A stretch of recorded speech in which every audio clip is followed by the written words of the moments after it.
We need to talk. How many of us have received that dreaded text message or left those words in a voicemail for someone? We need to talk. The words that tell us that there is a hard conversation coming our way. And maybe there's some of you here tonight who think, yes, a hard conversation, what an opportunity for connection. I get to work on my relationship. I'm so excited. Let's talk about our challenges and how we can better love each other. And you are incredibly healthy, and that is amazing. But for many of us, we know a hard conversation is coming. We don't know how to prepare for it. The unknown leaves us feeling insecure, leaves us feeling full of doubt. And because we don't know what to do or what's coming, we completely avoid the hard conversation, or we're on the opposite extreme where we walk into it with our defenses really high. We can't really hear the other person. We just have our armor up to protect ourselves. But I really believe that when we're able to have the hard conversation and have it well, that our relationships will deepen, they will build trust over time, they become more stable, we become more authentic, and so do our relationships. So tonight we're talking about how to have the hard conversation, which is often what we do. We flip confrontation for conversation too, right? So confrontation, obviously from the word to confront, well, back when that word first came to be, like hundreds and bajillions of years ago, it literally only meant to turn your face upward. That all the connotations we have for confrontation of being so scary and so terrible, to confront simply means to look at. So if we're in a confrontation, it's you and I just looking at something together. And that could be a behavioral pattern, that could be an incident or an event that occurred, it could be a series of feelings. To confront is simply to look at. And that's at the heart of a hard conversation, is to look at what is going on. A hard conversation is not the opportunity to just dump on the other person. It's not the time to just let out all the dirty laundry. That's not the best way to have a conversation with someone. A hard conversation is any conversation that requires us to be vulnerable. And part of that might be calling someone out for something. But it could also be showing care and concern. It could be saying the risky thing. It could be confessing. There's a number of ways that we'll talk about tonight to have the hard conversation. Now, all of us are wired to have it. I know sometimes we think of hard conversations and we think, oh, that's just for people who are assertive, or that's just for people who are direct. But it's for all of us. Let's look at Ephesians 4 together. Therefore, each of you must put off falsehood and speak truthfully to his neighbor, for we are all members of one body. So basically what this is saying is that, hey, no more lies, no more pretense. We don't have to be pretending that we're happier in a relationship than we are. It's okay to speak the truth of what is going on and wherever you are in a particular relationship. This is something we want to make a habit out of. The most valuable thing in a relationship that any of us can do is to find some way to say the thing that can't be said. The most valuable thing we can do is to find a way to say the thing that can't be said, to name what is going on in the dynamic. So incredibly powerful. Because to be able to speak the truth of what is happening on is incredibly, incredibly central to having an authentic relationship. James 3:5 says, a word of your mouth may seem of no account, but it can accomplish nearly anything or destroy it. And we often focus on the or destroy it part, and we think, I could really hurt somebody by not saying something or by saying something. And we want to remember that, oh, there's actually incredible power in our words. There's incredible power in our conversations. And will every hard conversation be a life-changing event? No. But could any one conversation be the one conversation that really does change our relationships? Absolutely. We won't know which conversation will be the life-changing one until we have it. There's no way to know on this side of it. Our relationships come together one conversation at a time. Think about it. Your relationship is really a collection of conversations with other people. So if that's how they come to be, we can reset our relationships one conversation at a time. So tonight I want you to think about what is one conversation that you want to have, that you don't want to have, that you might need to have? What comes to mind for you? What are the conversations that you have been unable or unwilling to have that if you were able to have them might just change everything? That could be a boss, a coworker, a friend, it could be a spouse, boyfriend, girlfriend, fiance, a parent, a sibling. It could be yourself. It could be God. What is the hard conversation that you've been unwilling or unable to have up until this point right now that if you were able to have it, might just change everything for you and the person it involves? See, we have a responsibility to have these types of conversations. But more than that, I think we actually want to have them because we hunger for the kind of community where you really can be real and you really can share your doubts and your fears. You really get to say to someone, hey, that really hurts me. We get to learn to be the kind of people who say, oh, I did hurt you. Tell me more about that. Let me know how my actions affect you. That's what it is to be a part of the body of Christ. We get to say those things. It's not a, oh, shoot, we have to have the conversation. It's a yes. Because of having a good Father who loves us, we can be good to one another and share in those sticky situations with one another in the hard conversations. There is something within us that responds so deeply to when people level with us, when they tell us the truth. Because we're seen and we're known. And it's so scary to say those things and to receive those things. But it's far scarier to imagine the rest of your life never having a genuinely authentic interaction with someone because we're too scared. It's way worse than actually having the hard conversation. How often do you find yourself, just to be polite, saying things you don't really mean? Or how many times do you accommodate to somebody else's decision because you're uncomfortable saying no or running against the grain? When was the last time you really shared with someone what you thought or what you felt? When was the last time you confronted someone about a behavior and actually left that conversation with the relationship feeling better? And that's probably what happens a lot. We instantly think of the conversation that didn't go well. Because it is tricky to have the hard conversation well. Because we're scared. Sometimes I think we're cynical. You would know that you're cynical about having the hard conversation if you say things like, well, I know that she's just going to do this. Or all he's going to say is this. When we say, oh, there's no point. There's no point in having a conversation. Really? I think Christ's power is pretty transforming, and it's possible that it could show up in that conversation. When we say things like, this will never change, it's cynicism. Someone once told me, as I've struggled with cynicism before, they said, Caitlin, a cynic is a formerly passionate person who just can't stand to be disappointed one more time. Maybe you had a hard conversation that didn't go well. It's almost taken you out of the game of being willing to have them again. And those are things we want to look at. We want to look at the conversations that didn't go well. We want to mine them for resourcefulness. What happened? Did I say something? Did they say something? Could I have phrased something better? Could I have expressed my intention for saying something better with them? We want to look at those things, and those are things to be disappointed in and to grieve over how the conversation didn't go well. But it's not something that we want to let dictate every future conversation for the rest of our life. We're so quick to count the cost of having it. I'm scared. I don't think it'll do any good. What if somebody cries? What if I hurt their feelings? What if they hurt mine? What if I discover that I'm part of the problem? And we think all these things, we experience all the fears, all the cynicism, all the despair, and we go, you know what, never mind, I'm just not gonna have it. And we're not as quick to count the cost of not having the conversation. For every time that we think, what does it cost me to have it? Ask yourself the question, what does it cost me if I don't have it? Oh, well, this relationship will probably stay the same. I'm going to grow increasingly bitter and resentful because they're not changing the thing that drives me crazy. I'm going to get repeatedly hurt because they probably don't know they're hurting me in this way. That doesn't sound like a great outcome either.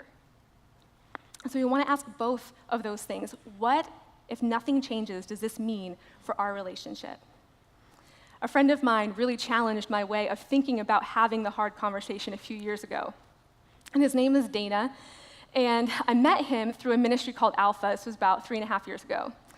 And I was at a leader training for Alpha, and the main leader says up front, it's like, hey, turn to the person near you, find out their name, what they like to do, and maybe a funny or silly talent. So Dana's sitting one seat over, so I say, oh, hey, do you want to just be my partner? And he says, sure. And I was like, okay. So he says, what's your name? And I said, Caitlin. He goes, how do you spell that? And I said, Caitlin. And very intently, he looks at me and says, Caitlin? I'm like, uh-huh. And he goes, what's a goal you have for Alpha? I'm like, you're supposed to be asking me like what I like to do. Okay. So what's a goal you have for Alpha? And I said, I don't know. He goes, well, if you were to know, what would it be? And I'm like, okay, which drove me crazy at the time, but it's such a great question. So I said, well, I guess for everyone who comes through Alpha to have some sort of moment with God. He goes, pretty small goal, don't you think? And I was like, okay. And he goes, what's a goal you have for you? And I was like, I don't know, because at this point, I'm like, what is happening? I was like, I don't know. And he goes, well, if you were to know, what would it be? I'm like, okay. I was like, well, I guess for this to be, somewhat enjoyable and not draining. He goes, what would it take for that to happen? I'm like, well, I'd have to sleep and take care of myself and reserve enough energy to be present while I'm here. And he's like, yeah. That's another pretty small goal, don't you think? And I was like, okay. And at this point, now I'm just intrigued. I'm like, where is this going? So he pauses for a minute, and then he looks me dead in the eyes, and he says, have you been disappointed a lot in life? And I just kind of looked at him, and I went, yeah. And he goes, yeah, it's a pretty great strategy for avoiding pain. Set low expectations to avoid disappointment. Might be why you're setting the small goals. And I felt in that moment how I imagine people felt in the New Testament when they met Jesus. Because on one hand, it's like, how do you know this stuff? How did you see my soul? What is happening? And you feel so exposed. And at the same time, you're like, I am so safe. This is incredible. So then the main leader up front goes, time. They're like, introduce your person. So he's like, this is Caitlin. Here's how she spells her name. And he looks at me and goes, can I share the other part? And at this point, I have no shame. I was like, sure. So he stands up in front of a room full of people and says, Caitlin sets low expectations so as to avoid further disappointment in life. Yep. But it's true. At least at that point was true. He had the guts to say what nobody else had either seen or had the courage to say. That was a life-changing conversation. I have never met him before that night. Never even seen him, didn't know he existed. It's incredible. We have that power that we get to have those kind of interactions with people. That single conversation exploded my mind with realizing, oh wow, I really limit God. I really limit myself. I don't expect much out of people. That's pretty terrible. What can I do about that? Changed the entire way that I related with everything in my life. Because he took the truth of the situation that I set low expectations so I didn't get hurt, with the grace of, hey, I'm not making a judgment. Maybe that's something to be curious about. How can I help you with that? That's what we want to do. As we see in John 1, for the law was given through Moses, grace and truth came through Jesus Christ. Not the balance between them. Grace and truth are not opposite extremes where we take a little bit of this and a little bit of that. It's like two horses running together. They're on the same team. They go together. There's no conflict between grace and truth. They're friends. We misunderstand grace when we think that it's just letting people get by with things. Grace doesn't dumb down sin to make it more palatable. And we misunderstand truth when we just say something and leave people feeling condemned and isolated. The point of truth is to help people see the reality that they maybe can't see about their life. Because we all have those blind spots. Jesus acknowledged the full implication of sin, but didn't condemn the sinner. And that's what we want to do. There was a woman in the New Testament who was caught in adultery. Jesus catches her. And he says to her, I don't condemn you. Now leave your life of sin. Which basically translated means, hey, you've done something wrong, and I don't condemn you. It's like Dana said to me, you have this pattern. You don't have to keep it that way, and I'm your friend regardless what you do.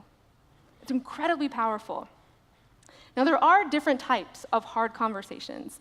So the most obvious one that typically occurs to us is the confrontation, when someone has done something wrong to us. So let's look at Matthew 18 together. If another believer sins against you, go privately and point out the offense. If the other person listens and confesses it, you have won that person back. So if somebody hurts you, it says, go tell them.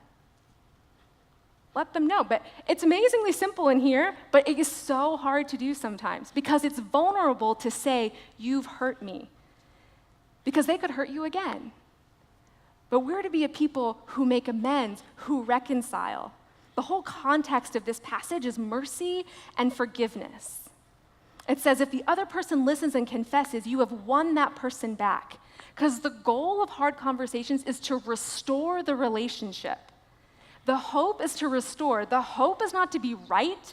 The hope is not to prove somebody else wrong. The hope is not to shame somebody. The hope is not to make them feel bad. The hope is to restore the relationship, to reconcile. Another reason, or another type of conversation, is the reminder. I don't know about you, but I often forget what I'm about or the kind of person I am sometimes. We just lose track of ourselves in such a busy lifestyle that if we don't get anchored, we can just forget who we are and what we stand for. So part of our job in loving one another and having the hard conversation is to remind people.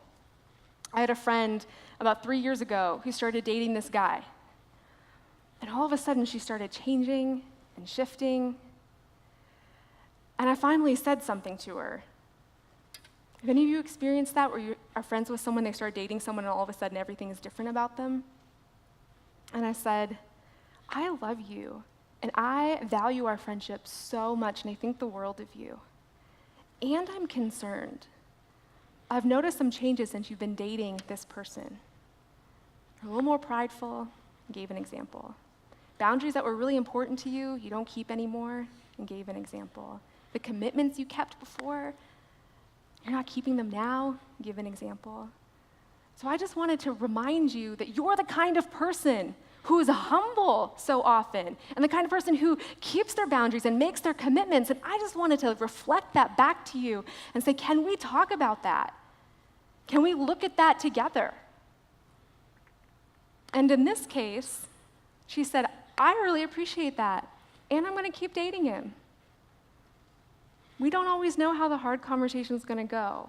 But because I said something, and because she said something in return, we were able to keep our relationship intact, even though she was dating this person. Often when we don't say things, we have the imaginary hard conversation in our head over and over and over. And that's usually the sign that we need to have it out loud. Because when it's in our head, we're always right. We can get really self-righteous about it because we think we know exactly what's going on. And when we speak those things out loud, it makes them a little more subjective. We get to talk about them a little bit more. We can also have confession as part of a hard conversation. And it can be big things, and it can be small things. If you have a big thing coming, start with something small and just see how it goes. My husband and I, we both do the laundry because, it's not 1842, but you'd be surprised. So, rough crowd. So anyway, we do the laundry together. So one day I decided to do the laundry, but I only did mine, and I didn't do his. Then he comes home, he doesn't say anything. I don't even know if we noticed at the time. And then I started thinking, that was really selfish of me. So the next day I said, hey, I just want to let you know, I had the opportunity to do something kind and helpful, and I didn't do it. I am so sorry. Will you forgive me for not putting you first? Will you forgive me for being selfish and just doing what I only wanted to do when it would have been so easy for me to be helpful to you? Those are the type of confessions that we get to make with each other, and they build trust so that when the confessions get bigger and they get a little bit more scary, we have a track record for being able to do them, and it feels a little bit easier each one that we have. When we go into a hard conversation, the tone is so incredibly important. Let's look at Galatians 6 together. Brothers and sisters, If someone is caught in a sin, you who live by the Spirit should restore that person gently. Restore them gently. It's interesting because that word restore is actually used in surgeries a lot. So whether it's chiropractor kind of resetting your vertebrae, but that's the idea here, where you're kind of taking, like helping a friend, like go to like the life chiropractor kind of idea, you're helping them reset, restore, but we want to do that in a gentle manner. Gentleness comes from the Holy Spirit. So we want to enter these conversations through prayer, through asking for the power of the Holy Spirit to move in the conversation and really adopt a tone of gentleness. We don't want to just get the one piece of truth all revved up. I'm sure you've heard of the phrase, the truth bomb, and just chuck it at somebody and let it fall. Not what we want to do. I heard this phrase a few months ago, and I love it, that instead of a truth bomb, what we need are truth parachutes. We need to drop it and then let it sink a little at a time, because it's much more palatable to receive the truth that way, and we can hear it. And that's the goal. The goal isn't to make them feel bad, or we would throw truth bombs. The goal is to restore the relationship. So whatever I say, I need to be thinking about the person on the other side and how they're able to hear it. So it's both. We also have hard conversations to show care and concern for each other. When we notice that maybe something's amiss, maybe something's off, and we really want to address those untouchable subjects with people, to find the way to say the things that can't be said. Because it seems pretty easy, and I've heard of many people having the conversation of, oh, if you're drinking a little too much, or if you're sleeping around, or you're watching porn. Those types of conversations happen fairly frequently. What about the less extreme examples of things that we often let slide? A few months into my marriage, my husband and I were having dinner, and after dinner, he looks across the table, and I was like, oh, something's up, but I'm not sure what. And he looks at me and he says, babe, I love you, and I'm concerned. I've just noticed this past week that you haven't been making the healthiest food choices that you could be making. And I know there was some eating disorder stuff way back when, and I really love you and want you to know that you're beautiful and I am attracted to you, but I am concerned with what I'm seeing. Can we talk about that? Who says that? He does. That's why I married him. He's great. But seriously, the amount of courage it takes to say something like that. How do you think I felt in that moment? I was mortified, of course, like so embarrassed, caught, right?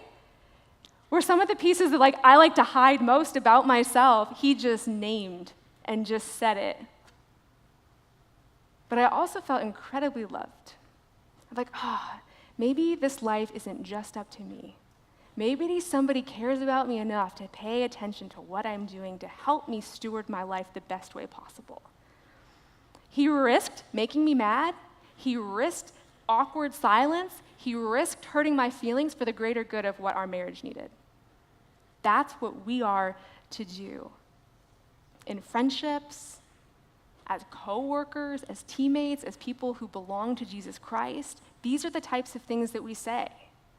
We say things like, hey, I've noticed in the last 3 months that you've gained a lot of weight. And I want you to know that I love you regardless, but I just want to check in with you about that. Can you imagine the amount of courage it says to say that to someone? Those are the types of things that really express care to people. Because it says, I see you, and I know you, and because of Jesus, there might just be a better life on offer for you. Can we find that out together? It might be saying, hey, I've noticed that you never say the word no, and that you say yes to everything, and people really admire you for that. But I'm wondering if you're exhausted. I'm wondering if you're tired, because you seem overcommitted to me, and I'm wondering if you're afraid to make somebody unhappy. I've even heard you say you've called yourself a people pleaser. Could we talk about that? Because there might just be a better way to live. Hey, I've noticed that you're spending a tremendous amount of money. And I wonder if there might be a better way to spend that money. Can we talk about it? These are the types of conversations that we really want to address to express love with the people in our community and the people in our lives. Again, with bringing grace and truth, the truth to say, this is what I see, the grace to say, I'm with you in it. And you know what? We're not always going to be right. You could be like, hey, I'm concerned you've been gaining weight. They're like, I'm pregnant, leave me alone. And you're like, oh, never mind, my bad. You know, that happens all the time. We're not right every time. I'm certainly not right every time, you know? But we want to be the kind of people who risks to have those types of conversations. We're going to get super practical now, because I feel like we've talked about we're wired to have the conversation, we really want to belong, having the hard conversation is a great way to do that, to actually experience authenticity. So how in the world do we do it? Well, one, there's a great book called Fierce Conversations, which will walk you through step by step how to have it. But for the first thing we want to do, we want to prepare. We don't want to go in kind of not knowing what we're going to say. We want to think about it ahead of time. So we want to think about a few things. One, what's the issue? And these are things that you can either think about or things that you can write down. So the first thing, the issue is, so maybe it's someone who's chronically late. It's significant because, well, you've missed the last 3 dates or been late to the last 3 dates we've had. My ideal outcome is, I would like for you to be on time and or call me with enough notice to change our plans if you know you're going to be late. We want to know the relevant background information. Maybe I haven't told you. Maybe I've been really upset about it for a month and have never said anything. Relevant information to know. Because I might be feeling something at a level 10 issue that maybe should be like a level 2 or 3. What have I done up until this point? Well, maybe I haven't said anything. Okay, so maybe I've just complained to my friends, thought some nasty things about you, but haven't actually contributed much. The help or result I want. You want to know what you want to come out of the conversation. Is it an apology? Is it just for them to empathize with what it's like dealing with the behavior? Maybe it's just wanting them to know the effect that they have on you. So know in your mind what you want the outcome to be. And then when you go into the conversation, you want to be able to kind of frame it from the beginning, of saying, hey, my hope is to restore our relationship. My hope is to work on our relationship. And if you were unable to say that, then maybe there's a little bit more prayer involved. Maybe there's a little bit more time involved before we initiate that conversation. So you state kind of, hey, I'm in this. I love you, want to make it work. So again, opening statement, you want to name the issue. You want to give a specific example. When we say things like you're always late or you're never on time, it's not true. No one is always anything or never anything. So they instantly think, oh, well, you're wrong. Not a great way to start. So you want to say, hey, last Friday night, you were late, here's the effect. Describe your emotions. Tell people how you feel about it. It makes me sad. I'm frustrated. I feel unimportant. Clarify what's at stake. Let them know the implications of what it is that they're doing. Hey, last Friday night, you were late. We missed our dinner reservation. I've been looking forward to that place for 2 weeks, and then we missed our movie because you were late. When that happens, it makes me not want to go on dates anymore with you. It tells people what they're doing, how it affects you, and why it matters. Identify your contribution to the problem. Hey, you know what? I haven't said anything, and I'm really sorry. I take ownership of that. Indicate your wish to resolve the issue. So again, repeating as much as possible, hey, my hope is not to make you feel bad, though sometimes that happens. My hope is to really work on our relationship together. And then invite them to respond. In every hard conversation, we don't want monologues. Nobody likes being talked at. Everyone likes being talked with and having a conversation back and forth. So we want to ask questions. Hey, am I hearing you right? Hey, this is what I think you're saying. Is this actually what you're saying? You can take a break. Sometimes I need to do that. You know, if the conversation's getting more heated, maybe you just take a 2-minute break and go in a different room. You can do that, no problem. We want to speak and listen to people as if this conversation is the most important one of our relationship, because it could be. We really want to treat these things with genuine care. And also, don't be afraid of silence. Silence happens. It's totally fine. You might even need to ask for silence if you find yourself constantly thinking of the next thing you're going to say and not what the other person is saying. That's a great time to take silence. Or if you are just trying to be really cute and funny and charming and kind of like dance around the issue, Maybe take a minute of silence. It really helps you regroup in the conversations. Maybe we'll misspeak in a conversation. Also, totally fine. I do that all the time. Oh, hey, what I just said, I didn't actually mean that the way that that came out. Can I get a do-over? Can I try this again? Sure, no problem. If the first conversation doesn't go well, maybe it's, hey, can we take a couple days to cool off? Can we come back and have it again? Absolutely. There's all kinds of different ways that we can negotiate to make the conversations work for our given relationships. At some point in our lives, we are going to have to fight for the relationships that we're in. Passivity will not get us the relationships we want. Fear will not get us the relationships we want. Cynicism or despair will not get us the relationships we want. Believing in the power of Christ to be transforming, having courage, having humility, and the willingness to risk to have these types of conversations is what can change our relationships. As we're about to finish up here, there's one quote that I just love. It says, it's from that book, Fierce Conversations. "You are an original, an utterly unique human being. You cannot have the life you want, make the decisions you want, or be the leader you are capable of being until your actions represent an authentic expression of who you really are or who you wish to become." That happens through having the open, honest, intimate dialogue of hard conversations. We have the responsibility, I believe we have the desire to, and we have the ability to have these types of conversations and really transform the relationships. Let's go ahead and pray. God, would you make us a bold people? Would you show us the value of saying the hard thing, of saying the thing that seemingly can't be said?